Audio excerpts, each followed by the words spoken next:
নমস্কার বন্ধুরা, আপনারা দেখছেন স্টাডি হেল্প বাংলা।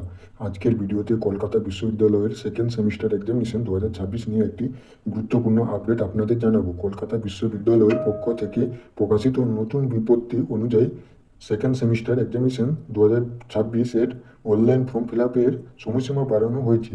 14ই আগস্ট 2026 থেকে 17ই আগস্ট 2026 পর্যন্ত অনলাইনে ফর্ম জমা দেওয়ার সুযোগ থাকছে। এরপর কলেজের পক্ষ থেকে প্রয়োজনীয় অনুমোদনের সময়সীমা 18ই আগস্ট পর্যন্ত। এসবিআই কালেক্টের মাধ্যমে ফি জমা দেওয়ার শেষ তারিখ 21 আগস্ট 2026 এবং ই রিসিপ্ট জমা দেওয়ার শেষ তারিখ 25 আগস্ট 2026। সবচেয়ে গুরুত্বপূর্ণ বিষয়, অ্যাডমিট কার্ড ডাউনলোড করা যাবে 27 আগস্ট 2026 থেকে। তাই যারা কলকাতা বিশ্ববিদ্যালয়ের সেমিস্টার সেকেন্ড এক্সামিনেশন 2026 এর পরীক্ষার্থী, তারা অবশ্যই নির্দিষ্ট সময়ের মধ্যে ফর্ম ফিল আপ ও অন্যান্য প্রক্রিয়া সম্পূর্ণ করে নেবেন।